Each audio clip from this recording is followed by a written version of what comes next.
Bonjour tout le monde, c'est parti pour la séance 3. Pour finir avec ces deux premières, séances, je vous propose une petite vidéo de synthèse de Serge Soudoplatov, les vraies ruptures d'internet, une super vidéo, une super conférence, et qui pose bien le truc.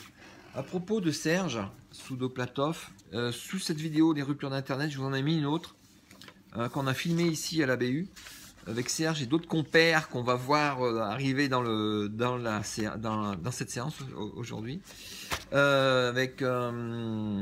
Si ceux qui veulent aller plus loin, allez voir cette vidéo filmée à la BU sur prendre un peu de recul sur nos usages internet.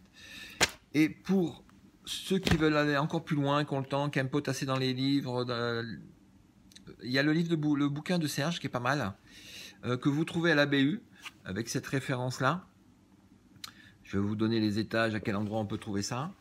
Ceux qui iront voir la conférence avec Dominique Cardon, et puis on va en parler aussi au niveau de l'identité numérique. Il y a ce bouquin-là, hop, à la BU, avec cette référence-là. Voilà, je vais vous donner ça aussi dans le billet de blog. Sur Internet et les réseaux sociaux. Pour ceux qui... c'est trop... Thierry Crouzet, qui est aussi fait partie des 3 compères qui réfléchit aux usages. Thierry Crouzet. Trop d'internet, ça fatigue, donc on débranche. Et enfin, une dernière que j'ai trouvée qui est pas mal, un bouquin aussi de Serge Soudoplatov. Donc voilà de la lecture pour les vacances. Donc j'ai commencé à parler du sujet de la semaine, à savoir l'identité numérique. On va commencer, une fois n'est pas coutume, par une vidéo en anglais. Et cette vidéo est super intéressante à 2 titres, parce que c'est une des premières à parler d'identité numérique. Et puis il montre bien le concept, hein, c'est bien illustré, même si vous ne parlez pas anglais, quand même, ça montre bien le concept, ça illustre bien le propos. Et ça c'est la première chose. Et deuxième chose, ça donne une idée de comment construire des présentations punchy, clac, ça envoie du grave là. Alors, l'identité numérique, donc le concept. Ensuite, je vous demande de lire ce document de synthèse qui est super bien fait. Ça vous changera des vidéos. Document qui est fait par l'université suisse. Par des Suisses. Non, c'est pas une université. Et qui résume bien c'est quoi l'identité numérique, us et coutumes, ce qui est bien, ce qui est pas bien, ce qui est de l'ordre de la sphère privée, de la sphère publique, etc.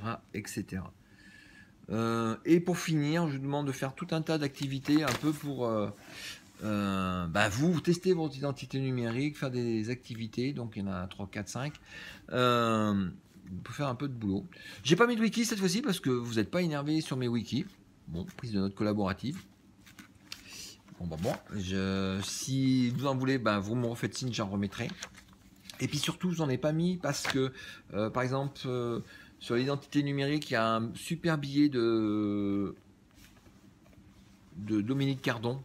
Hein, vous pouvez télécharger et l'imprimer avec entre l'être, le faire, l'être, le paraître, etc. C'est ces tensions qui existent, avec une belle conférence qui est tout en bas du billet là, sur l'identité numérique. Là, de comprendre ça d'un point de vue sociologique, je pense que c'est assez accessible comme discours. Hein, c'est un peu pointu Dominique, mais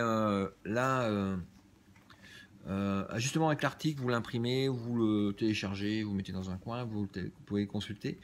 Ça vient compléter ce document-là. Bon voilà, je pense que c'est une grosse séance, cette séance 3. On fait comme d'hab, des petits commentaires dans le blog ou sur Twitter, et puis j'essaye de répondre à tout le monde. Et puis les retardataires, là, putain, faut vous bouger les gars, sinon après ça va être grave à la rue. À la prochaine, et un petit coucou à Maxime.